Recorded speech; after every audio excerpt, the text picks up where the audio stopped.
سلام، من شهروزم. به منطقه امن خوش اومدید. همه ما توی زندگی سر دوراهی‌های مختلفی گیری کردیم که باید انتخاب میکردیم: ایران بمونم یا مهاجرت بکنم، که توی کاری که الان هستم و بهش عادت کردم و درآمد خوبی داره بمونم، یا اینکه این کار رو ول کنم برم سراغ یه کاری که دوستش دارم ولی از آینده اقتصادیش خبر ندارم. آیا باید این ریسکو بکنم یا نه؟ توی این رابطه‌ای که بهش عادت کردم بمونم حتی با اینکه باهاش خوشحال نیستم، یا اینکه این رابطه رو ولش کنم و یک فضایی رو فراهم بکنم برای یک رابطه جدید. زندگی پر از انتخاب‌های مختلفه و کدوم از این انتخاب‌ها قرار ما رو خوشحال بکنه؟ تمامی این انتخاب‌ها یک نقطه مشترک دارن و اون نقطه مشترک چیزی نیست غیر از منطقه امن. سوالی که اینجا مطرحه اینه که کی باید تو منطقه امنم باشم و چه موقعی از منطقه امنم بیام بیرون. خیلی از آدما هستن که اکثر زندگیش توی منطقه امنن و خیلی آدمای خوشحالن. خیلی از آدما همین که دائما از منطقه امنشون میان بیرون و اونها هم آدمای خوشحالن. پس آیا فرمول مشخصی وجود داره یا نه؟ من آدمیم که بارها و بارها از منطقه امنم اومدم بیرون و دوباره به منطقه امنم بازگشتم. تا به امروز 4 بار مهاجرت کردم، چندین بار تغییر رشته تحصیلی دادم، چندین بار کارم رو عوض کردم، 3 بار کسب و کار راه انداختم. کدوم از این انتخاب‌های من سهم بزرگتری در خوشحالی یا عدم خوشحالی من داشته؟ سوالاتی که امروز برای من مطرحه. اصلا اگر من انتخاب‌های متفاوتی توی زندگیم داشتم، آیا آدم خوشحالتری بودم امروز یا نه؟ توی منطقه امن من میخوام با آدم‌های مختلف صحبت بکنم و روایت‌هاشون رو بشنویم، ببینیم که برای اونها این انتخابات چطوری بوده، دورایی‌هاشون چی بوده، کی تصمیم گرفتن که تو منطقه امنشون بمونن، چه موقع تصمیم گرفتن از منطقه امنشون بیان بیرون، چه باورهایی رو داشتن، چه احساساتی رو تجربه کردن، چه رفتارهایی رو از خودشون بروز دادن و آیا این انتخاب‌ها اصلا باعث خوشحالیشون شد یا نه. از یه طرف دیگه دوست دارم با سوالاتی که توی این داستان‌ها برای همه ما ایجاد میشه برم پیش 4 تا روانشناس و جامعه شناس بشینم و این سوال‌ها رو برای جواب پیدا بکنم. ببینم اصلا توی ذهن انسان، توی روح انسان، توی اون احساساتی که داره چطوری میشه دنبال جواب برای این سوال‌ها گشت. اگر شما هم مثل من این سری سوالاتو دارید، دوست دارید که همیشه انتخاب‌های درستی رو تو زندگیتون داشته باشید، دوست دارید ببینید که چه موقعی وقتی اینی که من توی منطقه امنم میمونم و چه موقعی وقتش که از منطقه امنم بیام بیرون من رو همراهی بکنید. به پادکست منطقه امن خوش اومدید.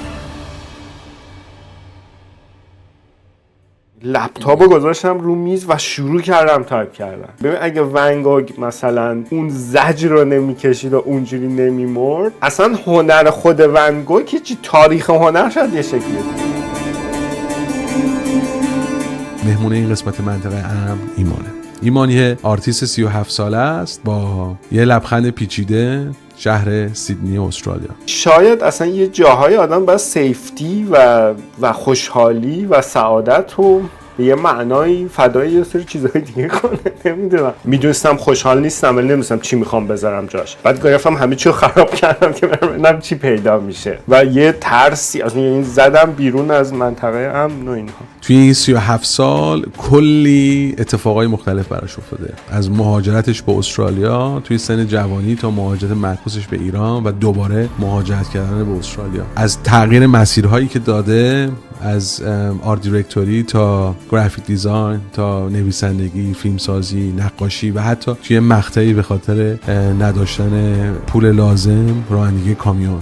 ایمان 100% آدمیه که بارها و بارها از منطقه امنش خارج شده و اتفاقی که براش افتاده عجیب غریبه. مخصوصا اتفاقی که توی بچگی براش افتاده، توی سن 15 سالگی که مادرش رو توی یک تصادف رانندگی که خودش هم توی اون ماشین بوده از دست میده و یا حتی داستانی که تعریف میکنه که یک نور خورشید رو میبینه و تو اون لحظه میفهمه که چقدر آدم تنهاییه توی زندگی. خورشید داشت طلوع میکرد، نارنجی عجیبی بود و من خیلی احساس تنهایی کردم. یه همچین روح سرگشته‌ای بود. بعدش هم گفتش که اصلا من دیگه خستم میخوام برم.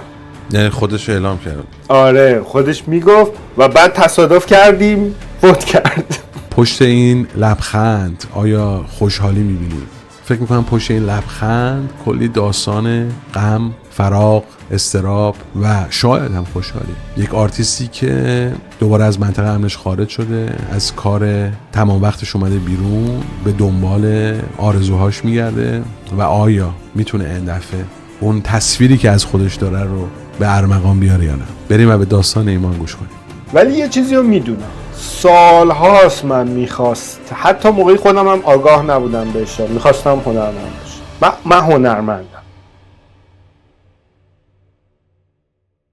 ایمان، من به مخاطبینم راجب تو یک کوچولو توضیح دادم، ولی چیزی که الان برام جذابه و دوست دارم از زبان خودت بشنوم اینی که ایمان کیه، چیه، چند سالته، از کجا شروع کردی. یک کوچولو راجب داستان زندگیت به شنونده ها بگو، یکم بیشتر باهات آشنا بشیم و راجب اتفاقاتی که تو زندگی افتاده. نمیخواد خیلی تو دیتیل بریم مسلماً، چون توی روند صحبتمون بیشتر وارد دیتیل میشیم، ولی یه اوورویو کلی داشته باشیم. واقعتش به من که گفتی بیا این کار بکنی، من خیلی اینجوری بودم که آیا من اصلا آدم پادکست هستم این مدلی اینا، چون حالا نمیدونم ادیته یا نگاه اشتباه من. معمولا خیلی آدما کانفیدنت و میان و در مورد جرنیشون حرف میزنن اینا. من خیلی آدمیم که معمولا شکاکم، همه چی رو از زوایای مختلف نگاه میکنم و اینا شاید اصلا بورینگ بشه و طولانی. اصلا میگی ایمان کی و چی و اینا، نمیدونم واقعا اصلا کی ایمان کیه نمیدونم. ولی منم که الان 37 سالمه، متولد تهرانم، ولی 2010 یعنی 14 سال پیش اومدم سیدنی. مهاجرت معکوس داشتم 2016، با اون که اینجا اتفاقا فریلنسر بودم، کار مدیا میکردم، کانترکت های خوب بهم خورده بود، خسته شدم، دقیقا مثل تو برگشتم ایران. و حالا برای اینکه موقع اومدم استرالیا 22 سالم بود، خیلی جوون بودم. یعنی من ایران ریاضی خوندم ولی بعد علاقه داشتم به سینما، رفتم دانشگاه سینما تئاتر، دانشگاه هنر. تقریبا آخرای درسم هم بود اومدم استرالیا، یعنی حتی گریجویت نشدم تو ایران برای اینکه سرباز میشدم و هیچ موقع کارم نکردم. برای همین خیلی جوون بودم، تجربه کار زندگی واقعی تو ایران، بزرگسالی نداشتم تو ایران. اومدم استرالیا و خب اینجا اون شکل گرفت و اینها، ولی خب همیشه یه فانتزی داشتم، یه ایران همیشه هومسیک بودم. میگن مهاجرت چند تا استیج داره، اول میای شاکه، بعد مثلا بدت میاد، بعد کم کم دوست میشی باشون و زندگی میکنی. من فکر کنم هنوز تو اون مرحله بد اومدن موندم، یعنی هیچ موقع از اون رد نشدم. حالا یه خورده به کاراکتر من برگشتم ایران، واقعا احساس میکردم که استرالیا، اصلا چرا استرالیا، یعنی من دلیلی که اومدم اینجا فکر کنم اینجا راحته که ویزا بگیرم، پاسپورت بگیرم. ولی بعد که اومدم دیدم هیچ چیزی از اون تصوری که من، هیچی.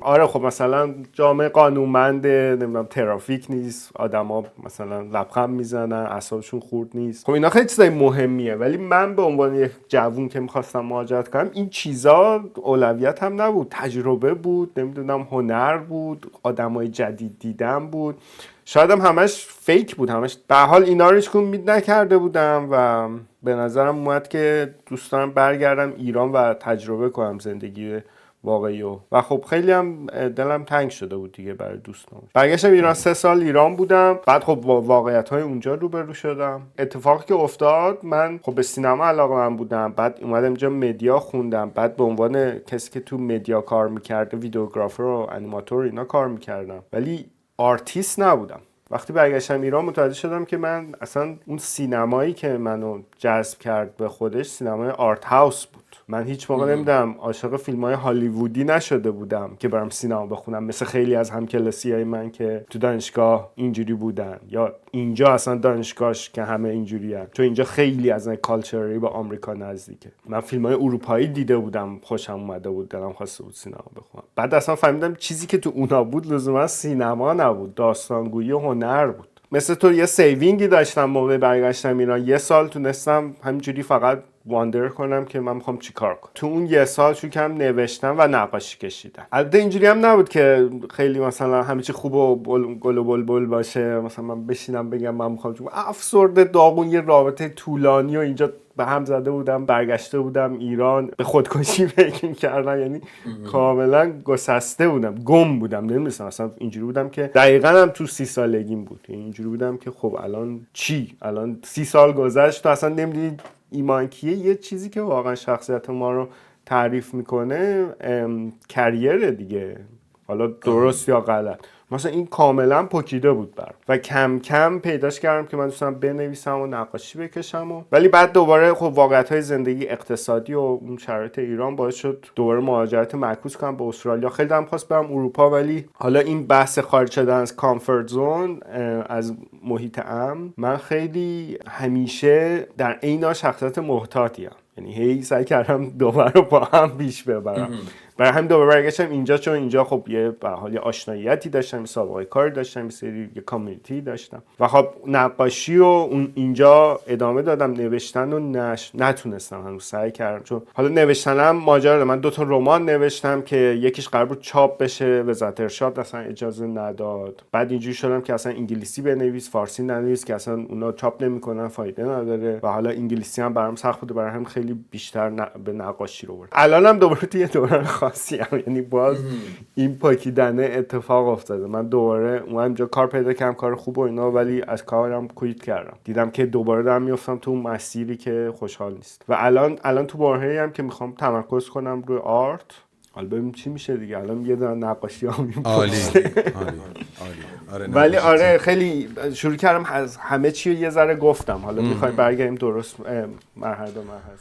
نه عالی بود. به یه شناخت نسبت به تو پیدا کردیم، ولی راجع به منطقه امن داشتی صحبت میکردی که در واقع سابجکت اصلی برنامه ماست. اینی که واقعا منطقه امن برای ایمان کجاست؟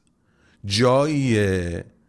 حسیه؟ اصلا مرزبندیش برای تو چیه که میگی من از منطقه امنم اومدم بیرون، اینجا نه، اینجا تو منطقه امنم؟ یکم راجع به منطقه امن صحبت میکنی، خیلی نمیخواد ریلیت کنی به داستان خودت رو، باز دوباره چون داستان خودت رو میریم و دوباره اکتشاف میکنی، ولی لحاظ کانسپت فکر میکنی اصلا تعریف منطقه امن چیه؟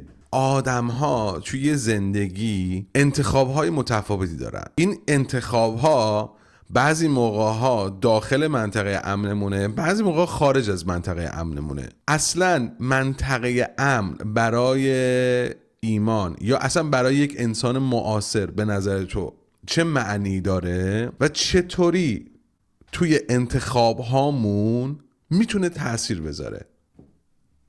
سخت بود؟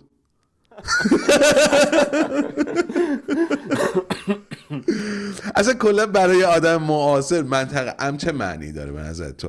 آخه ببین، اصلا امنیت یه چیز خوبه دیگه. کی میتونه بیاد بگه امنیت بده؟ همه اصلا سروایوار برای انسان اینه، همیشه داره سعی میکنه به امنیت برسه. ولی مسئله اصلا اینه که وقتی تو دنیا، الان گفتیم مدرن، تو دنیای مدرن ما دیگه اون نیازهای اولیه گشنگی و خورده شدن تو چرخه فود چین و اینها از بین رفته، هی این مسائل دیگه پیش میاد که به محض اینکه اون امنیت‌های بیسیک، اصلا هر امنیتیه، حتی امنیت‌های احساسی مثل رابطه و اینها که به وجود میاد، انگار رکود ایجاد میکنه و این باید حرکت کنه. میدونی اصلا انسان، اصلا حالا شاید بتونیم بزرگتر بگیم طبیعت باید حرکت کنه، باید اصلا چالش، هرچی میخوایم این یانگ، خوبی و بدی، چالش، اینا، این رشده، این باید همیشه تمامه. پس حالا به نظر من اون امنیت واقعی در رشد اتفاق میفته و رشد بدون چالش و تلاش و مواجهه با چیزهایی که جدید که حالا لزوما میتونن خوشایند هم نباشن اصلا رخ نمیده. این چیزی که به نظر من منطقه امن واقعیه این نیستش که همه چی ست باشه و آدم بشینه عشق کنه. اینه که آدم هدفی ببینه و در جهت اون احساس کنه داره حرکت میکنه. من اگه این احساس رو تو زندگیم داشته باشم احساس امنیت میکنم، احساس میکنم درسته. برای من شاید تعریفش این باشه. احساس اینی که تو توی اون مسیر علایقت و آرزوهات داری حرکت میکنی به تو احساس امنیت میده. اگر منطقه امن رو بخوایم یک مطلوب در نظر بگیریم، اون تعریفی من گفتم، اگر بخوایم به اون صورتی که نرم آدما میدونن که یه شرایط استیبل که همه چی اوکیه، اصلا من اونو بدم میاد ازش. تو بدت میاد ازش؟ آره، یه گره شخصیتیه که من دارم و همیشه من باش درگیرم، چون احساس میکنم تو اون رشد اتفاق نمیفته. خیلی صحبت جالبی بود، چون من میخوام ارجاع بدم به تجربه شخصی. پدرم تو دوران بچگیش خیلی ناامنی تجربه کرده، پر از کیاس و پر از شرایط آنستیبل. حالا به دلیل شرایطی که براش وجود داشته. بعد تمام هدف زندگیش رو گذاشته امنیت و آرامش به خاطر تجربه‌ای که تو کودکیش داشته. جالبش اینه که برادرش اتفاقا رفته دنبال کیاس که تو همون شرایط بوده، یعنی شرایط بچگی رو برادرش کپی کرده، ولی خودش تصمیم گرفته که بره و هیچ وقت دیگه شرایط کودکیش رو تجربه نکنه، یعنی امنیتی رو برای خودش ایجاد بکنه و آرامش برای خودش ایجاد بکنه که تجربه کودکیش رو فراموش نکنه. بعد جالبشه که من انقدر تو خونمون امنیت بود، برای اینکه پدرم میخواست ما دائما امن بمونیم، کلی بایدها و نبایدها تو خونه ما بود. من میخواستم از این بایدها نبایدها رها بشم و این قسمت کودکی ربل من شکل گرفت که من دائما خودم رو از اون منطقه امن میندازم بیرون. یعنی یک جورایی احساس عدم خوشنودی میکنم توی اون امنیته، به خاطر اینکه اسوسییشنی که با اون امنیت دارم یعنی زندان. امنیت هیچ وقت برای من پیس آف مایند نبوده. بعد جالبش که برادر من هیچ وقت همچین احساسی نداشته. اتفاقا برادر من هم شاید مثل پدر من خیلی زندگیشو بر اساس امنیت گذاشته. یعنی هر کاری میکنه اینه که چطوری من بتونم یک امنیت بیشتری رو برای زندگی خودم و خانواده‌ام فراهم بکنم. من اینجوری نیستم. من موقعی فقط میرم دنبال امنیت که از عدم امنیت بترسم. نمیرم دنبال امنیت چون ریسپکت میکنم خودم رو که من مستحق اینم که امنیت داشته باشم در زندگیم. نه، موقعی که احساس ترس میکنم، موقعی که از اون هیجانات خارج از منطقه امنم خسته میشم، موقعی که به بیپولی میرسم، داغون میشم، ترجیح میدم وارد منطقه امنم بشم. مثل این که این منطقه امنه برای من دافعه داره. آره برای منم همینطور. به قول آقای یونگ تو یه سری ابعاد و یک سری آرکیتایپ هایی هستی که دفعشون میکنی با توجه به اون اتفاقی که تو زندگی افتاده و وظیفه تو اینه که تمام این آرکیتایپ ها رو دوباره اینتگریت بکنی توی زندگی. من توی این چند سال گذشته سعی کردم که این آرکیتایپ پدرم رو، من نمیدونم چه نوع آرکیتایپی میشه، اسمی داره نمیدونم، از این اسمای قشنگ یونگیان که داره، سعی کردم که دوباره اون رو اینتگریت بکنم. جاجمنتمو نسبت به امنیت یا نگاهم رو نسبت به امنیت عوض بکنم. امنیت رو به جای اینی که یک زندان برای خودم ببینم که نه، برای من آرامش میاره. و حالا در کنار ساختن اون منطقه امن، من میتونم هر موقع که بخوام ازش خارج بشم، ولی هر موقع که بخوام دوباره بهش برگردم. ریسپکتش بکنم منطقه امن رو، بهش توجه بکنم، براش انرژی بذارم برای ساختن اون منطقه امنه. فکر بکنم که الان من منطقه امنم به اندازه ای وسعت داره که من اگر برم ازش بیرون و به هر دلیلی زخمی بشم، داغون بشم، دوباره بتونم بهش برگردم و این از من حمایت بکنی یا نه. میدونم که تو تجربه مختلفی توی زندگی داشتی از فوت مادرت که یک تجربه بسیار سختیه مطمئنا توی اون سن کودکی. ممکنه تجربه دیگه‌ای توی زندگی بوده که یه جورایی شاید تو رو انداخته از منطقه امن بیرون، ولی شاید اون اعتیادی هم برای تو از اون به اون ناامنیه برای تو ایجاد کرده. آره ببین من برگشتم که در واقع اون رابطه طولانی مدتی که از 2008 اینا داشتم تموم کردم 2016 و برگشتم ایران. حالا هم به دلیل اون، یعنی تصمیم خودم بود که این کارو بکنم، ولی کلی افسرده شدم. کلا اون روایتم از زندگی، از رابطه، از جایی که زندگی میکنم، از کارم، اینا همه ریخت به هم دیگه. میدونستم خوشحال نیستم ولی نمیدونستم چی میخوام بذارم جاش. بعد گرفتم همه چی رو خراب کردم که ببینم چی پیدا میشه و یه ترسی از این زدم بیرون از منطقه امن و اینها. خیلی رفتم پیش روانشناس و روانپزشک و اینهای مدتی حتی دارو مصرف میکرد. این مفاهیم اونجا شروع شد در موردش صحبت شدن با آدمای مختلف. خودم یه ذره خوندم در موردش و اینها. یه جای آدما همیشه فهم میکنن که این داستانه که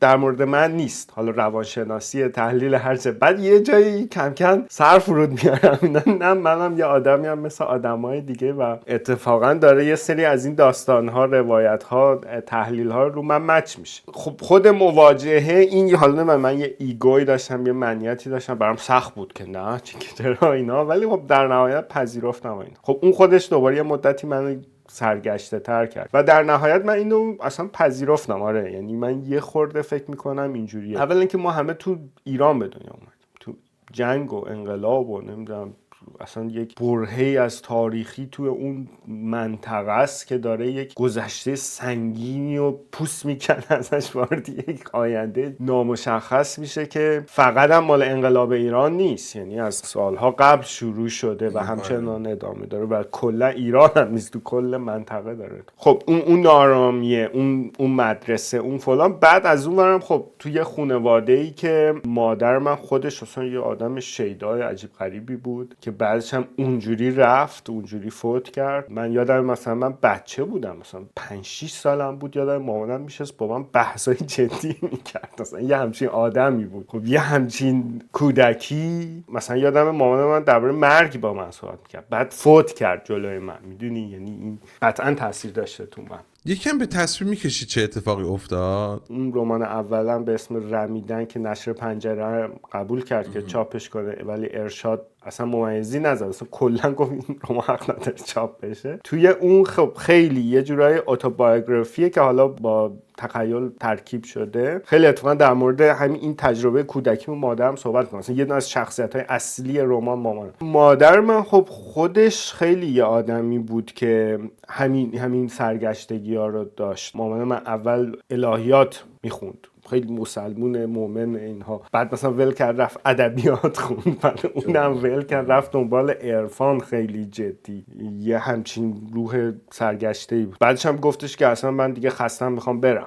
یعنی خودش اعلام کرد. آره خودش میگفت و بعد تصادف کردیم فوت کرد و تو اون تصادف من هم بودم و خیلی اتفاق عجیبی بود. حالا یه سری آدم میتونن بگن کانسکونس بود، یه سری میتونن بگن که نه خب واقعا یه حقیقتی وجود داره. قشنگ میگفت من دارم میرم امشب بعد لاستیک ماشین ترکید، ماشین چپه شد، فوت شد. خب خیلی تجربه عجیبی بود. حالا هر کسی هر جوری میخواد میتونه نگاش کنه. برای من تو اون دوران کودکی این آدم یه حالت اصلا قدیسه بود و بعد وقتی من اعتقاداتم تغییر کرد، وقتی آگاهیم به تأثیراتی که این تو زندگی من گذاشته باشه، این همه شکست ریخت. به عنوان یه انسان من قطعا براش احترام قائلم، ولی خب این چالنج‌ها هم دارم باهاش دیگه همیشه. چه اتفاقی بعد از اون برای تو افتاد؟ حضور مادرت برای توی منطقه امن بوده؟ از صحبتی که دارم میشنوم بخاطر که احساس میکنم که خیلی باهاش همزاد پنداری میکردی شاید. آره خیلی خیلی تاثیرگذار بود تو زندگی من، نه فقط من، تو زندگی پدرم، تو زندگی اطرافیان. الان حتی آدم‌هایی هستن که هنوز همون نگاه مثلا قدیسه دارن نسبت بهش. بعد حالا من وارد سن بلوغ میشم، رابطه من کلا با زنانگی داره شکل میگیره و حالا کم کم میتونید به نقاشی‌های من توجه کنید، به داستان‌های من. این یعنی یه چیز ادامه دار این تجربه، این آگاهی و این مثلا نقاشیام خیلی میگن که ضد زن و سابجکت ماتر. آره سابجکت ماتر. بعد از اون ور پارتنرام و آدمایی که من میشناسم میگن تو واقعا فمینیستی، تو خیلی احترام برای زن قائلی، ارزش قائلی. این دیالکتیکه، این ایشوی عجیبی با فمینیتی و در عین حال اون ریسپکتی که به خاطر کاراکتر مادرم من دارم برای زنها از یک انسان والا و در عین حال یک چالش مختلف جنگواره. یادمه مثلا همون شاید مثلا تو هفته های اول بعد این اتفاق بود، یه روز صبح زود پا شده بودم، خورشید داشت طلوع میکرد، یه نارنجی عجیبی بود و من خیلی احساس تنهایی کردم. یا هنوز اون یه سری تصویرها هست، یه موقعیت هایی تو زندگی و بعد جوری شدم که خب همینه دیگه، باید ادامه داد. حالا مثلا 15 سالم دقیقاً اون موقع انگار درشو بستم و خب اتفاقی که افتاد، من مثلا علامه حلی درس میخوندم، استادای درخشان درس میخوندم، مثلا یهو مثلا نمیدونم فیزیک و ریاضی و اینا نمره‌ام شد 3 5 مثلا تو امتحانات آخر سال. یه تابستونی تو کتابخونه دانشگاه نشسته بودم، یادم مجله فیلم بود تو کتابخونه مدرسه، همینجوری ورق زدم، یهو دیدم یه اد هست برای سینماگران جوان دوره تابستان. ولی مثلا یادم مثلا مامان من مثلا فیلمای مهرجویی رو دنبال میکرد، فیلمای نمیدونم حاتمی رو دنبال میکرد، در موردشون حرف میزد. شاید اون باعث شد که مثلا من دلم بخواد برم سینما بخونم، برم ببینم سینما چه خبر. یادم به عنوان مثلا یه کار اوقات فراغت بهش نگاه میکردم. ما رفتیم اونجا یک چند تا کلاس داشتیم فیلم برداری و اینا، یه دوره تابستانه بود. یه آقایی بودن به اسم آقای سعید احمدی، ایشون تئوری مثلا سینما درس میدادن و اصلا یهو چشم منو باز کردن، نه به سینما، به هنر. فیلمای اروپایی میذاشتن، آرت هاوس میذاشتن، بعد تحلیل میکردن، بعد درباره مفاهیم حرف میزدن. یه آدمی که حالا تو اون جامعه ایران، تو آموزش پرورش ایران که واقعا دیگه تکلیفش معلومه، با یه خانواده‌ای که حالا نه لزوما خانواده فرهنگی و یه خانواده میدل کلاس ایرانی مذهبی شاید حتی، یهو من وارد شدم واو دنیا میتونه چقدر پر احساس باشه، چقدر این درد من و آدمای ابراز کردن صورت فیلم، نقاشی، اینها. و اصلا یادمه انگار مثلا برق گرفته بودن. اینجوری شد که یه دوره 3 ماه تابستونی یهو شد 3 سال. و بعد من وقتی پیش دانشگاهی رفتیم، ما جزو اولین گروهایی بودیم تو علوم تهران، رفتیم گفتیم ما می‌خوایم تغییر رشته بدیم، بریم هنر امتحان بدیم. 3 نفر بودیم که قبولم کردن و من رفتم کنکور هنر دادم و رفتم. مامانم که دیگه نبود، بابام همیشه آدمی بوده که خب هیچ موقع فورس نمی‌کرد به من که مثلا با تحکم که باید این کارو بکنی اینا، ولی خب راضی نبود و همین عدم رضایت یک سنگینی رو روی شونه من گذاشت که مارپیچ رفتن. یعنی من اگه همون یهو تا رفته بودم دنبال هنر، شاید اینجوری نبود که بیام استرالیا برم مدیا بخونم، بعد برم کار کنم، بعد ول کنم. یه نفر بود که میدید اینو، پرورش میداد اون نگاه ها، اون آگاهی رو، دیدی؟ تا اینکه الان من تو 37 سالگی دوباره کارمو کویت کنم، بیام بگم آقا من میخوام نقاشی کنم فعلا، میدونی؟ که حالا اینم باز جای تو پرانتز همین رو میگم سوال داره که اصلا آیا این درست بود؟ نه، به نظر من بود، چون اگرم راه اشتباهی بود زودتر آدم میفهمید. این اتفاق فوت مامانم به نظر من یک کاملا مایلستون بود، یک نقطه عطف بود تو زندگی من که یهو همه چیز 180 چرخی و منو انداخت تو وادی هنر. و حالا دیگه از اونجا بعد حالا زندگی دیگه، حالا هی آدم باید یه ذره خودش رو ساپورت کنه، درآمد داشته باشه، باید کار هنر بکنه. هی من بین این که رفتم دانشگاه هنر رو، من دیدم اون چیزایی که تو دانشگاه سینما تئاتر با کلاس 10 نفره آقای سعید احمدی من میخوندم از کل دانشگاه هنر بهتر بود. دانشگاه هنر خودش یه علامت سوال بالاشه دیگه. دانشگاه هنر تو ایران که اصلا دیگه ماجرا دیگه. دیدم دارم سرباز میشم و حالا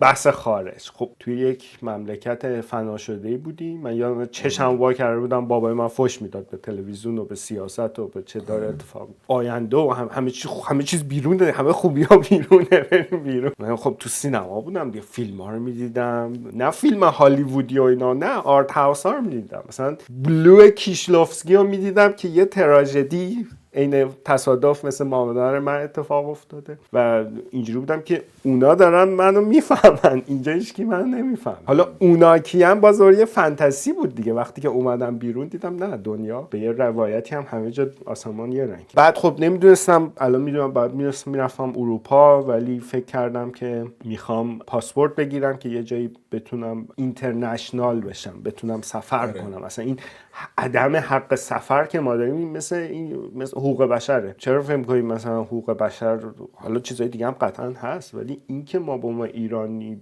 نمیتونیم، حالا ایرانی اصلا هر کشوری، افغانستانی، پاکستانی، وقتی به ما حق ندیم توی کره زمین حرکت کنیم، بریم جای مختلف، آدم این دارن حقوق بشر رو نقض میشه. تو نوشتی که من برمیگردم به ایران، دوباره به منطقه سیفم بعد از سالها. چی میشه که توی استرالیا با اینکه تو میدونی توی منطقه سیفی داری زندگی میکنی، میدونی که هیچ وقت شاید لحاظ سیفتی که ما داریم صحبت میکنیم، سیفتی در واقع غذا، پوشاک، تمام چیزهایی که به عنوان آدمیزاد به عنوان سیفتی مطرح میشه، ولی تو همچنان استرالیا رو منطقه سیف خودت نمیدونی و همچنان ایران رو منطقه سیف خودت میدونی. باز هم دوباره برمیگردیم به این تجربه مشابه، این که من بعد از 10 سال واقعا برگشتم ایران، احساس کردم که من اصلا از ایران هیچ وقت نرفتم. من احساس کردم 10 سال خواب بودم، یه جورایی مثل این که هیچ وقت ذهن من نمیخواست بپذیره اینجا زندگی کردن رو. باز ایران برای من حس سیفتی داد. چیزی که بیرون کامفورت زون میذاری غیر از از اینکه هیجان داری نسبت بهش، تو داری میگی تیک اینو داری میزنی که چقدر قابل اجراست، شاید تیکایی که قبلا نمیزدی. شاید این منطقه امنه چقدر فیزیکاله چقدر احساسیه. جالبه برای من یه قسمتش فیزیکاله که میگه آقا من خوراکم هست، پوشاکم هست، سقف بالا سرمه، نیازهای اولیه مزلوی که راجعش صحبت میکنیم، ولی یه قسمتش همین قسمت حسه است. مثل که توی یه دونه جای پرفکتی توی استرالیا که تو تمام تیکای فیزیکالشو داری میزنی، ولی چون حسه هنوز درست نیست تو هنوز اینجا رو به عنوان یک منطقه امن نپذیرفتی. و جالبشه که میره ایران و ممکنه اون فیزیکاله به خطر بیفته، ولی چون تو با حسه آشنایی همچنان برای تو احساس منطقه امن داره. پارسال 3 ماه رفتم آرتیست رزیدنسی اروپا برلین. اونجا میدیدم آدم هایی که دقیقاً همینجوری، یعنی مثلا اینا میتونستن حالا اون روال عادی رو ادامه بدن ولی زده بودن بیرون، اومده بودن برلین آرت کار میکردن، آرتیست معروفی هم نبودن، برای پولم نمیدونم نقاشی ساختمون میکردن، نمیدونم ایونت کمک میکردن، ولی انتخاب کرده بودن که یه چیزو سکریفای کنن برای یک چیز دیگه اون روایتی که تو زندگیشون، و احتمالاً جای خوبی زندگی نمیکردن، غذای حالا آنچنانی نمیخوردن، رستوران و فلان و اینا، ولی انتخاب کرده بودن. ما هممون احتیاج به امنیت داریم برای ادامه دادن. احتمالاً من میگم که ایگومون یا آیدنتیتیمون یک تعریفی از امنیت برای خودش میسازه. یه خونه مثلا 100 متری، یه ماشین، دوستامو داشته باشم، این براش میشه تعریفش از امنیت. و خب این خیلی هزینه زیاده حفظ کردن این. همون بعد آدم میگه بابا این یه بیسیکه، اینقدر باید من مثلا دیگه کل عمرمو 9 to 5 برم سر کار، اینا که همینا داشته. که همینه. آره یه چیزی میخواد بیرون از منطقه امنش بره دنبالش که پس باید این رو سکریفایزش بکنه دیگه، چون نمیتونه هزینه نگه داشته این رو بده. حتی اگر که خونه‌شو کوچیک‌تر کنه، به جای ماشین مثلا از اتوبوس هم استفاده بکنه، حالا به جای که هر هفته دوستاشو ببینه هر 2 هفته یه بارش هم ببینه، همچنان از امنیت برخورداره و میتونه در واقع با کاهش دادن هزینه‌هاش بره دنبال علایقش، ولی همچنان این کارو نمیکنه چون اون تعریف اون روایته داره خدشه‌دار میشه. دقیقاً حالا یه آدم مثل من هی شک میکنه واقعا همه خر و خرما و اینا، با اینجوری هم که اصلا چرا نه، من میخوام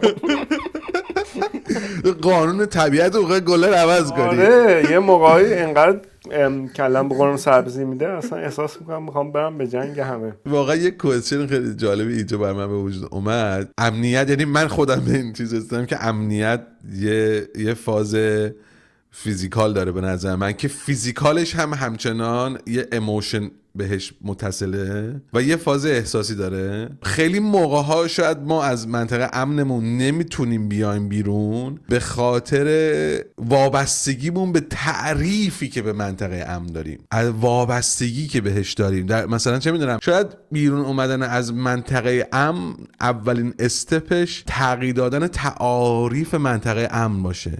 خیلی فلسفی شد ها؟ آره خوبه دیگه، من دوست دارم.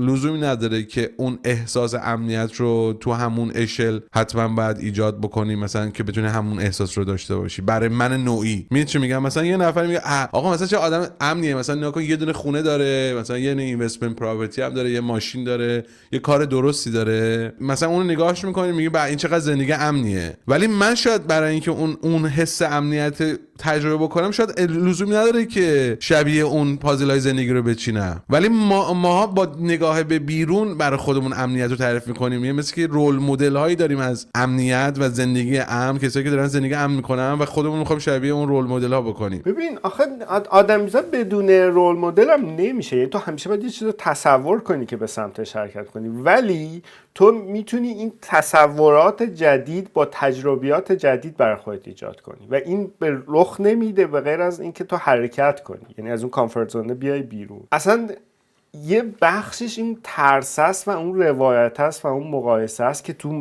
مغزه، یعنی در عین حال شما باید اینو داشته باشی ولی نباید 100% بهش اعتماد کنی، چون یه چیز برساخته ذهنیه دیگه، واقعیت بیرون متفاوته و اینو تو با تجربه کردن میتونی به دست بیاری، یعنی حرکت کنی و حالا یه موقعی ریسک کردن اینو تغییر بده. من موقعی که برگشتم از اینجا به ایران هیچ ایده‌ای نداشتم، یعنی یه ایده‌ای داشتم، فکر کردم مثلا میرم شرکت تبلیغات ارتباطی با دوستام راه میندازم و بعد مثلا تو یه ماه فهمیدم اون بی خیال مثلا، یعنی مثلا حالا من اینجا مثلا کار میدیا ویدیو میکردم، سرمایه میخواد، آدم میخواد، رابطه میخواد. بعد اصلا من اون کشش احساسی که واقعا برم دنبالشو بخوام و نداشتم هیچی. یعنی قشنگ یادمه من یه شب نشسته بودم تو خونه و باتم یه راک باتم، یادم رمان اولم اینجوری شروع شد، یعنی لپتاپو گذاشتم رو میز و شروع کردم تایپ کردن که هنوز خطای اول رمان رو میخونید تو اون لحظاته، یعنی دقیقا تخیلمو گذاشتم پرواز کنه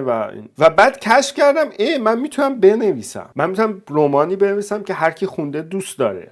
من رمانی میتونم بنویسم که وقتی دادم ناشر گفت من اینو چاپ میکنم. حالا گیریم الان نویسنده نشدم، کتابم چاپ نشده، ولی یه کشفی کردم در مورد خودم. میدونی من قبلش فکر نمیکردم میتونم 200 صفحه بشینم بنویسم. چجوری به دست اومد؟ با تمام اون دردی که من مثلا از یه رابطه‌ای که هر کی بیرون نگاه می‌کرد میگفت دیوانه ای تو، یعنی این رابطه خوبیه چرا میای بیرون ازش. به نظر من یه خورده‌اش هم برمیگرده به کاراکتر آدم‌ها، یعنی خودت بین برادر تو خودت یا پدر تو عموت مقایسه می‌کردی، یعنی یه سری آدم‌ها خب باید اونجوری باشن، چون اگه نباشن دنیا که رو سنگ بند نمیشه. یه سری آدم‌ها میشن باید اینجوری باشن، یه سری اتفاقایی بیفته دیگه. ببین اگه ون گوگ مثلا اون زجر رو نمیکشید و اونجوری نمیمرد، اصلا هنر خود ون گوگ چی، تاریخ هنر شاید یه شکل دیگه بود. خیلی مفاهیم مختلف هم قاطی میشه. یعنی ما یه زمانی حتی این بحثا که آقا کامفورت زون چیه، باید خارج شیم نباید باشیم، این خودش داره از یه جایی برمیخواست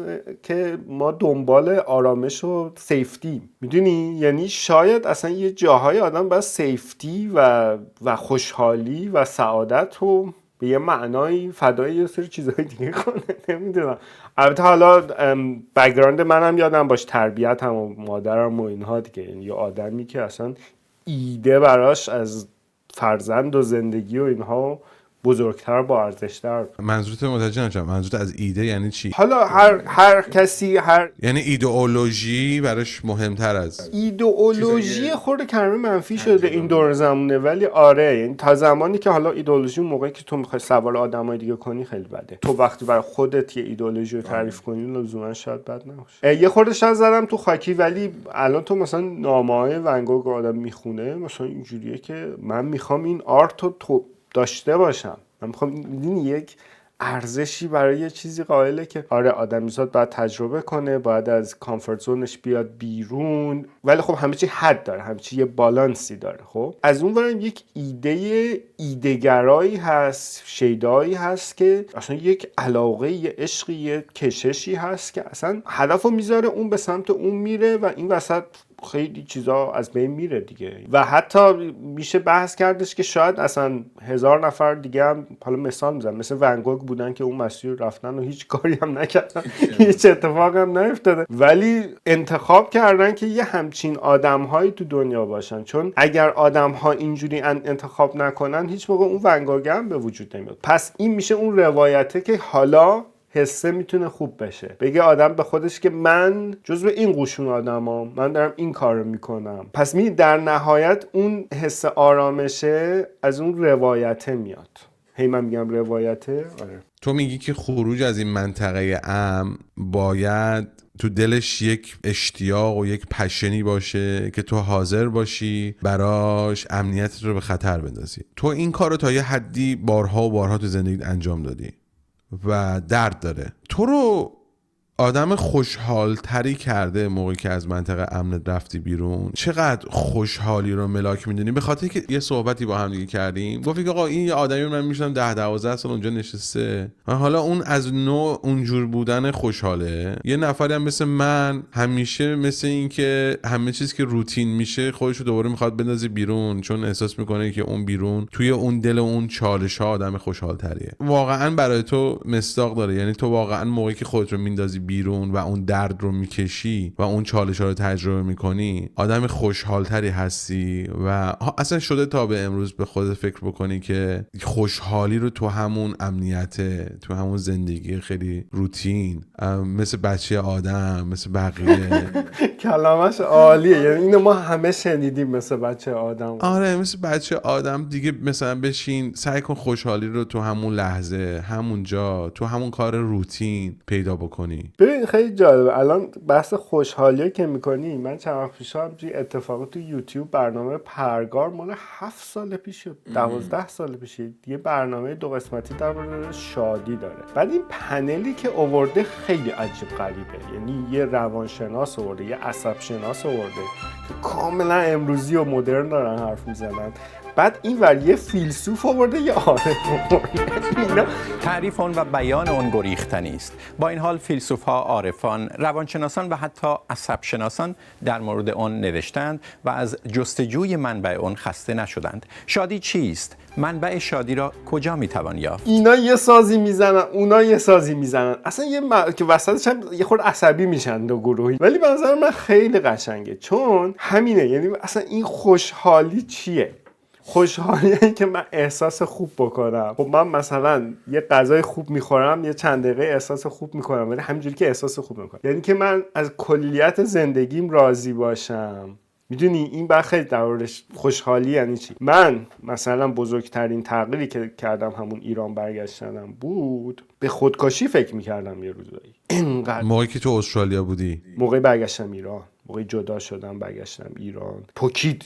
یعنی اینجوری بودم که تو چی؟ من اصلا هیچ تعریفی از خودم نداشتم. چندقاز سیوینگ داشتم، این داشت پول تموم میشد، کار نداشتم. از اون بدتر آدم زمان کار ندارم که خب میرم کار پیدا میکنم. اصلا نمیدیدم در خودم که من برم کار پیدا کنم. و در عین حال تمام اینا انتخاب خودم بود. یعنی نفر میشستم میگه خب چرا کردی؟ یعنی یه همچین کانفلیکت عجیب. حالا اینو دارم بهت میگم، بهترین تایم های زندگی من تو اون دوره. یعنی تو این 37 سال من اگه برگردم عقب، از کشف هنرم، از تجربه‌ای که با آدم‌ها داشتم، از یک دیالوگ ساده توی یه شب ساده توی مهمونی بگیر تا اینکه یهو مثلا دیوونه شدم پاشو رفتم مسافرت زدم به جاده اینا. خب الان برگردی با من بگی آقا ایمان شما تو این 3 سالی برگشتی ایران خوشحال بودی یا بعد؟ میگم یه زمانی یه شبایی یادم داشتم رفتم خودم بکشم، ولی برایندش خوشحال بودم. توی همون برنامه پرگار روایتی که اون عارف آقای آزمایش درباره شادی میده خیلی جالبه. میگه که اصلا یک سالک، حالا اون داره تو اون چیز خودش صحبت میکنه، تو اون سیستم ایدئولوژیک خودش، میگه اصلا شادی و غم دو روی سکه اصلا مهم نیست، مهم اون هدف هست و داریم پیش میریم، حالا گهی اینه گهی اونه. این سوال شادیه به نظرم خیلی سواله خطرناکیه که امروز ما دوچار شدیم، چون همه فهم کنیم که آقا من خوشبخت نیستم چون شاد نیستم.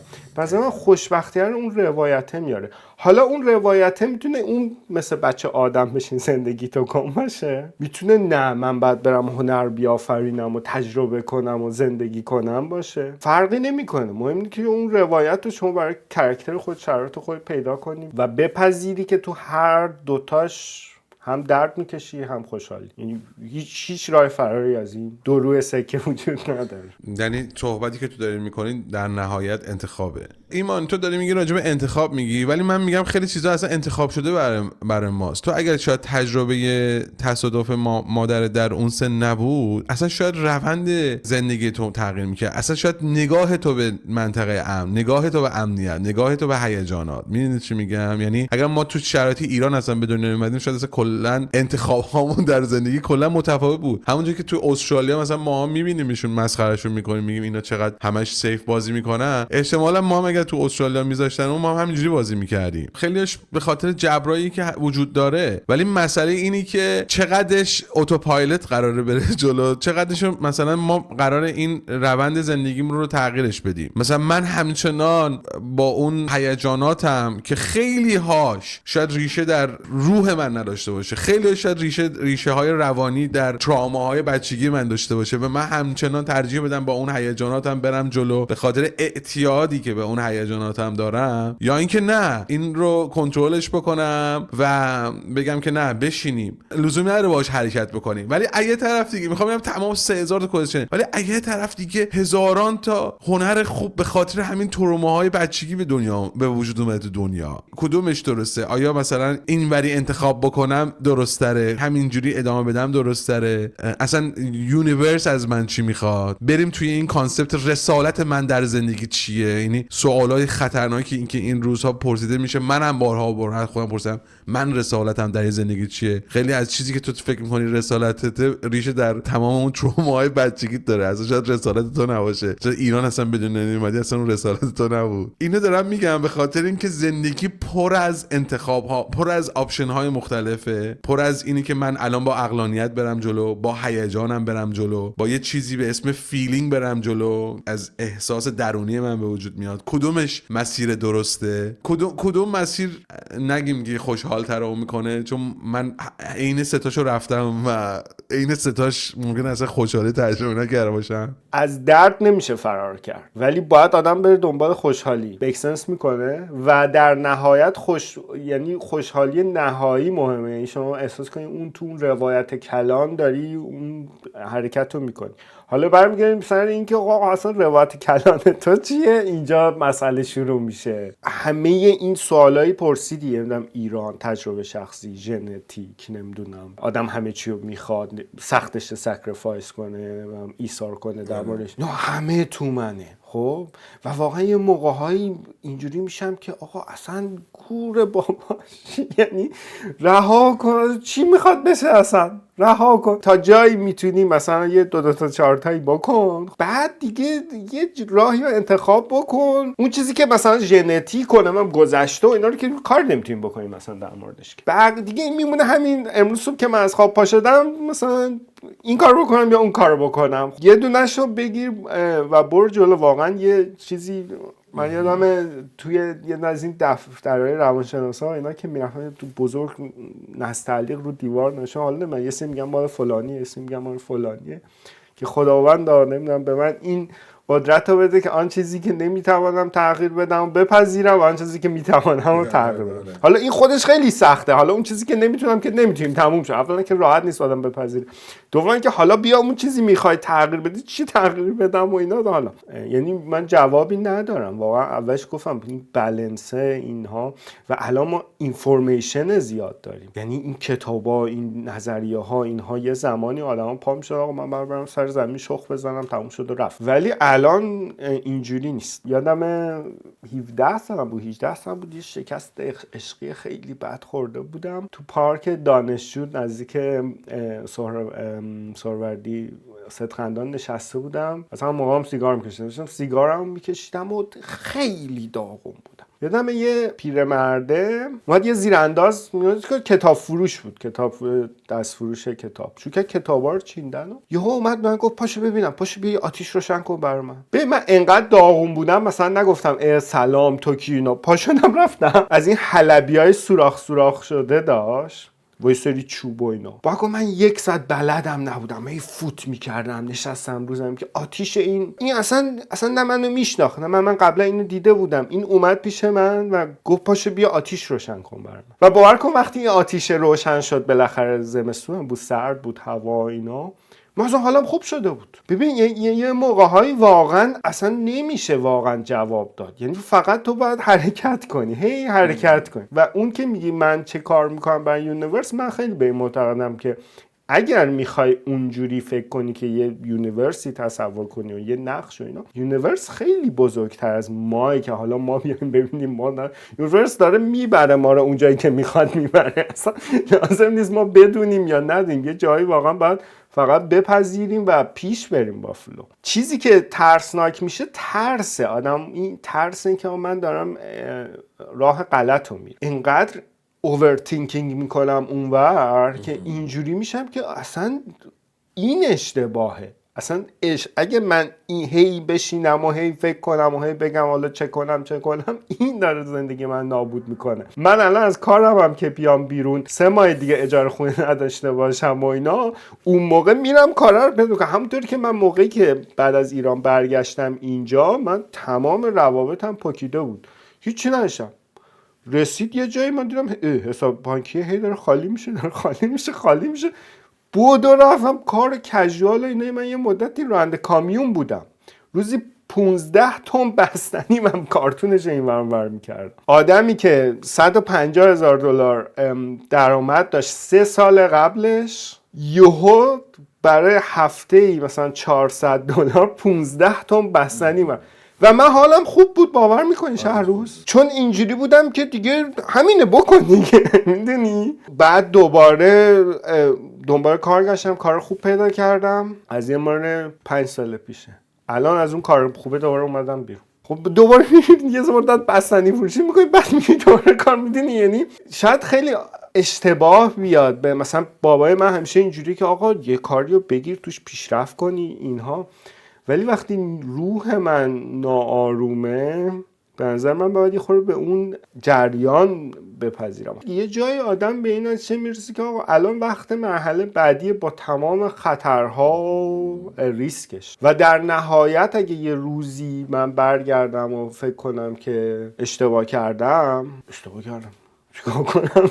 گذشته دیگه، میدونی. یعنی واقعا این که آدم خودشو الان بخوره که الان این کار بکنم، اون کار بکنم، این کار بکنم یا اون کار بکنم، مثلا ضررش بیشتر از اینه که تو آینده فکر کنه اشتباه کرده. ببین ناکن، من 3 سورس تصمیم گیری تو خودم پیدا کردم. اسمشو میذارم عقلانیت، هیجانات، و یکی دیگه هم اسمشو میذارم شهود. حالا به قول خارجی‌ها یکی میذارم thinking، یکی رو میذارم emotions، یکی رو میذارم feeling. خیلی از emotion سنسای ما برمیگرده به اون تریگرهایی که برا ما وجود داره، که این تریگرها خیلیاش ریشه در اون اتفاقات بچگیمون داره که ما رو توی اون نقطه داره نگه میداره. به عنوان مثال، یه آدمی یه موقعی نقاشی میکشه، به معلمش نشون میده، معلمش بهش توجه نمیده و از این به بعد توی اتاقش هر موقع که نقاشی میکشه اون نقاشی رو میخواد بیاره بیرون، مثلا در معرض دید قرار بده، یه ترسی میگیرتش و این ترجیح میده اصلا این کارو نکنه، یعنی هیچ وقت خودش رو پابلیک نکنه. این اموشنه که اون ترس باشه از یک تجربه کودکی اتفاق میفته، ولی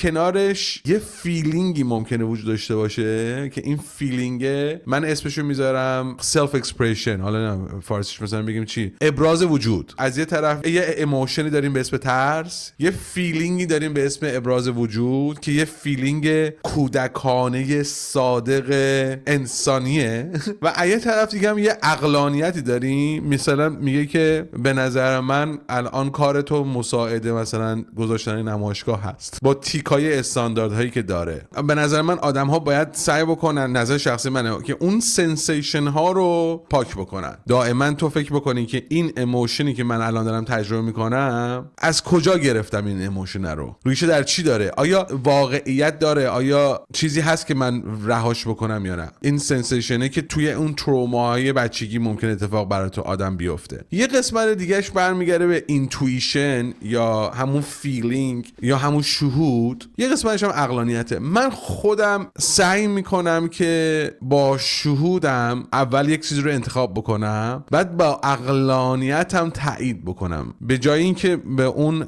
اموشن ها فکر بکنم. چون اموشن من الان میگه آقا بشی تو خونه اشغال کن و با رفیقات برو بیرون، و اموشن میخواد تو رو دائما تو نقطه سیفت قرار بده. کار اموشن همینه. ولی اینتویشن هم، شهودم میگه نه الان تو باید وقت بذاری واسه نمایشگاهت.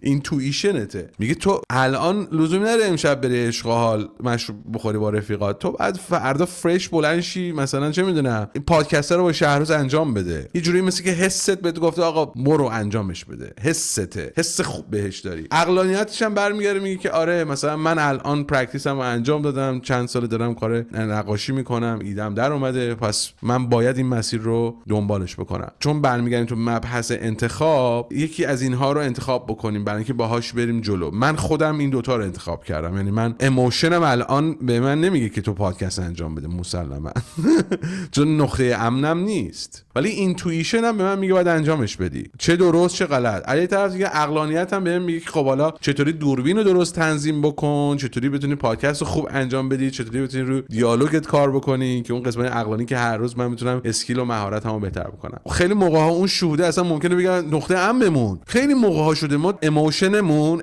هیجاناتمون میگه آقا برو مثلا یه همچین کاری بکن، اصلا کارت بیا بیرون، ولی شهودت بهت میگه وقت درستی نیست. اگر واقعا بهش گوش بدی بهت میگه نه وقت درستی نیست. میگم من از این ابزارها دارم استفاده میکنم توی دنیایی که الان ما دیگه شاید مثل قدیم آدمایی نیستیم که بگن آقا اینجا زندگی میکنی، اینجا کار میکنی، اینجا. برای همین داشتن این ابزارها خیلی مهم میشه، برای اینکه اینقدر این دنیا شلوغ پلوغه تو بعد یه چیزی رو پیدا کنی که واسه تو کار میکنه. ولی در نهایت اینی که هر دفعه تو با شهودت انتخاب بکنی منجر به یک نتیجه خوبم بشه نیست. میدونی خیلی موقع تو با شهود انتخاب میکنی و منجر به نتیجه بد میشه، خیلی موقع با شهود انتخاب میکنی منتهی به نتیجه خوب میشه. ولی اتفاقی که میفته، نظر شخصی منه که نتیجه بعدش هم همچنان در راستای یک نتیجه خوبه که تو هنوز ندیدیش. شهوده یه گایدلاین میده. آقای استیو جابز همیشه میگفتش که شهودتون رو دنبال کنی، follow your intuition. ممکنه که دارین حرکت میکنین نتونی این نقطه ها رو به هم وصل بکنی، ولی یک روزی وقتی به عقب نگاه میکنی تمام این نقطه ها به هم دیگه وصل میشه. من سوالی که از تو دارم توی این مقطع از صحبتامون، نقش هر کدوم برای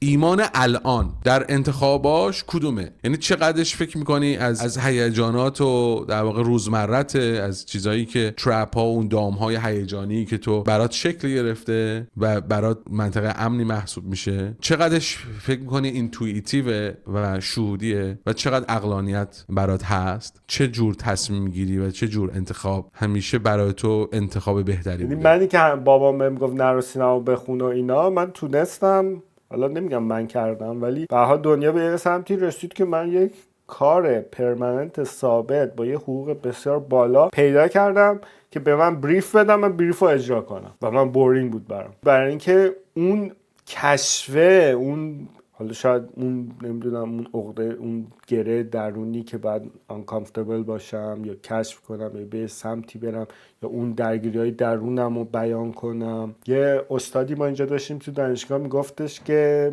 دیزاین در مورد اینه که آقا بریف چیه؟ بیایم اینو در بهترین حالت ارائهش بدیم. خیلی از مخاطبا این دور زمانه تو دنیای آرت اینو میگن دیگه، میرن میگن که آقا خب تو استیتمنتت چیه، میخوای چیکار کنی اینا. و حتی دنیای هنر هم اینجوری میشه. من برای اینجا مثلا فاندینگ ها و اینا اپلای میکنیم، اپلیکیشن میاد آقا شما چیکار میخوای بکنی، چه المان هایی داره که من چرا چی آخه. ولی میگفتش که استادمون که در بریف آرت is me artist is me بریفش منم. یعنی میدونی من به عنوان یک انسان که یک موجود پیچیده با یک درونی، امروز کلی درباره پیچیدگی ها حرف زدیم دیگه، فقط یه موضوع رو گرفتیم ببینیم چقدر تونستیم در موردش حرف بزنیم. این میاد و شروع کنه به صورت خالصانه و صادقانه یک چیزی رو بیان کردن و قطعا تاچ میکنه آدمای دیگه‌ایو، چون انسانیم همه دیگه. مثلا الان اون تصویری که پشت تو هست من نگاش میکنم، چه حسی برای خودت داره؟ چه حسی رو ببین ناگاه. البته این سوال خیلی مسخره ای از یه آرتیست پرسیدن چون من خانومم خودش آرتیسته، هر موقع مثلا از این سوال ازش میپرسم میگه به تو چه، مثلا چه حسی، مثلا خودت برو ببین چه حسی در تو ایجاد میکنه. درسته. میگه چیکار داری به حس من، اصلا چیکار داری که من چی فکر میکنم، تو چی فکر میکنی. همیشه هلیه ناراحت میشه وقتی مثلا توی آرت بهش میگن استیتمنت بنویس، همیشه من میگه شاید تو رو یه استیتمنت واسه بنویس، من اصلا نمیتونم واسه کارم استیتمنت بنویسم. ببین این همون چیزیه که دنیای امروز خیلی، حالا اینم یه ذره من ببخشید اشاره کنم بهش، اصلا همه چی شده پروداکت، همه چی شده فروشی، همه چی شده جواب سریع و گایدلاین استراکچر داشته باشه همه چی. آره که این بحث استیتمنت اصلا به نظر من یه جایی خب اون تو کانسپچوال آرت بود و اینها، بعد الان میگه مثلا یارو مثلا کار دکوراتیو کرده یه استیتمنت میتونه نوشته مثلا یه چیز قشنگ کشیدیم دیگه، میدونی خوبم بس خیلی عالی، ولی دیگه لازم سوالو بیاری. آره یه خورده دنیای عجیبی شده. ولی کلیت داستان اینه که واقعا سوالی که میخوام ازت بپرسم اینه که خودت رو کجای داستان میبینی توی این مسیر جدیدی که الان شروع کردی توی نقاشی؟ تصویر نقاشیت هست اونجا، فکر میکنی کجای داستانی؟ و همچنین اینکه این مسیر جدیدی که الان داری میری جلو چقدر احساس امنیت و آرامش داری میکنی؟ چقدر احساس اون اشتیاق است که داره تو رو میبره جلو؟ چه احساسی کلا داری؟ چه رفتاری رو داری از خودت سعی میکنی که بروز بدی که بتونی بهترین برداشت رو از این ریسکی که کردی انجام بدی؟ میدونی نه همش مهمه دیگه، نه که فقط برم همچنان، ولی برم و بتونم حالا که اون بیرونم از این فرصت استفاده بکنم برای خودم. یکم این مسیر جدیدی که الان داری رو بر من بشکاف. ببین تا قبل اینکه من از کارم بیام بیرون و حالا جدی بخوام واقعا فول تایم برم دنبال آرت، همش اینجوری بودم که از بیرون نگاه میکردم و میگفتم چقدر خوبه اونجا، چمن سبزتر و اینا. الان که پریدم اینور، حالا دیگه وارد میدون شدم با تمام ترس ها و خطرها و واقعیت ها و استرس هاش و اینها. کاری که میکنم اینه که سعی میکنم که آرامش خودم حفظ کنم، یعنی وارد اینجوری نشم که بتونم واقعا به قول تو استفاده کنم از این تصمیم که گرفتم. به نظر من اول که خب خیلی سخته، برای همینه که مثلا شما میبینی که یه نفری که واقعا آرتیست استابلیشه سالها تجربه و کار و فکر و اینهاست پشت یه کاری که شاید حالا ما تو نگاه اول متوجهش نشیم و مجبور شیم بخونیم یه خورده در موردش و اینها. برای همین کار راه طولانی و اینها، ولی باید کار رو کرد دیگه، باید تلاش رو کرد. و از اون ورم باید به نظر من خوشبین بود، یعنی یه خورده خوشبینی خیلی چیز مفیدیه. یعنی حداقلش اینه که روحیه آدم خوب میشه، انرژی آدم بیشتره برای کار بهتر دیگه. ترسا میاد، شکا میاد، چالش ها میاد، ولی با توجه به این مسائل که راه طولانی، زحمت میبره، بعد صبور بود و خوشبین بود پیش برم. بعد الان مثلا چالنجایی که جدیدن دارم باش روبرو میشم اینه که من انقدر همین الان داشتم درباره صداقت تو کار هنری حرف میزنم و مؤلف بودن و اینها، بعد تو شروع میکنی یهو یه چیزایی در مورد خودت کشف کردن که اصلا باشون کامفورت راحت نیست. اصلا حالا اون منیته که آیا من میخوام این چیز حالا مثلا شاید که باش راحت نیستم به دنیا ارائه بدم یه مسئله است. یه مثلا که من از خودم میپرسم اصلا چرا دنیا باید بپذیره این چیزه، تو باید چرا اینو نشون به دنیا بدی؟ این درگیری‌های اینجوری هم دارم درباره هدف و میزان اینا.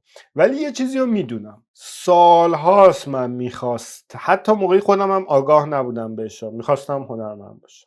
من هنرمندم، میدونی، یعنی اینو حالا یا هنرمند معروف میشم یا هنرمند نمیدونم غیر معروف میشم یا هنرمندی میشم که به دلیل شرایط زندگی هنر میذارم که، ولی من هنرمندم. این دیگه من مثلا روشنه. این خیلی اتفاق خوبیه به نظر من. بعد از این هنر خوندن و هنر ورک کردن و ایران رفتن و از ایران برگشتن دوباره پول درآوردن دیگه اینجوری شدم که آقا اینه، حالا جوونم، یه امکاناتی دارم، تلاشم میکنم، هر شکلی شد دمش گرم شد. تو راجع به صحبت کردی که من هنرمندم و روی این لغت آکسان گذاشتی من هنرمندم. من فکر میکنم که این خیلی مهمه. قبل از این که اون دستاوردهایی رو که میخوای داشته باشی خودت رو آردی اون ببینی. من اسمشو میذارم بینگ. یه استادی داشتم سالیان سال به من میگفت ما انسان ها اینجوری فکر میکنیم که doing یه کار رو انجام بدیم،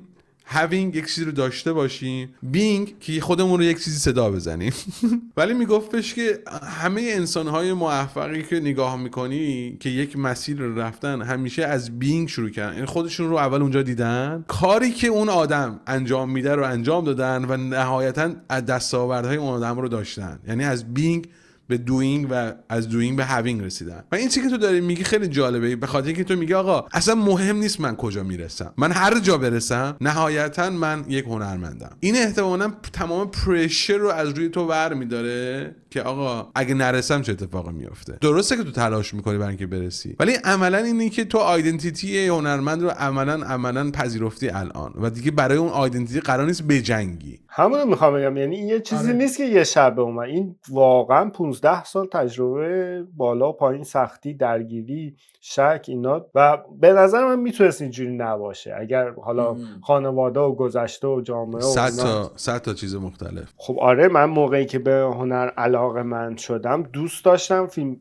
فیلمساز باشم، دوست داشتم فیلمنامه‌نویس باشم. حالا اون موقع نمیدونم درباره ونگوگ که میخوندم اینجوری بودم که ولی هیچ موقع فکر نمی‌کردم من اونم. ولی بعد تجربه زندگی که راه‌های مختلف و چیزها رفتم، به این آگاهی به درون خودم، خصایص خودم، اینها رسیدم که من اونم. اصلا برای همینم جذبش شدم، میدونی، یه ارتباطی گرفتم، حالا روحی میخوایم اسمشو بذاریم، تو دوران خیلی کوچیک‌تر. یادم مثلا چه میدونم فیلم حاتمی در مورد کمال الملک، در مورد ناصرالدین شاه بود، اون کاراکتر توش بود. حالا بعد اون صحنه‌ای هست که روی دیوار زندان نقاشی میکشه، اینجوری بودم که واو چه کاراکتری، میدونی. حالا البته خب اون تو فیلم هم اونجوری پرزنت شده، ولی میخوام بگم که شاید تربیتی بوده. به هر حال هرچی بوده الان اینجوری هم که به این آگاهی رسیدم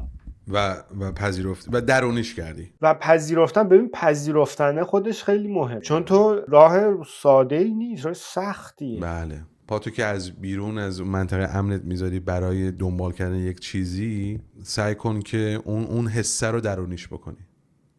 اصلا کشف، اصلا خوبی همینه دیگه، کشفه. یعنی لزوما آدم شاید مثلا من موقعی که از اومدم بیرون از منطقه امنم، تصورم این بود که میرم این کارا رو میکنم.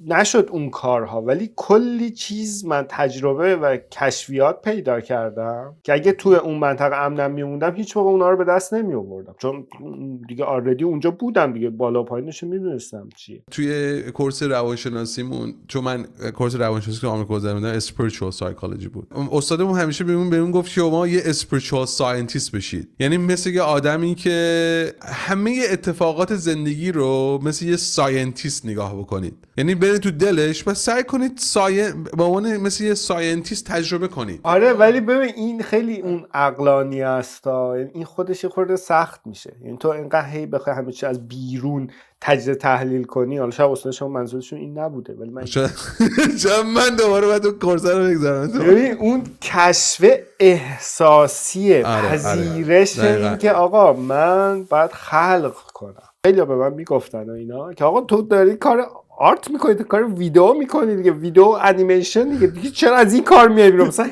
نمیدونم کار مثلا حالا هر کار شغل دیگه ای که نیستش که کاملا از کرییشن جدا باشه. مشکل تو چیه؟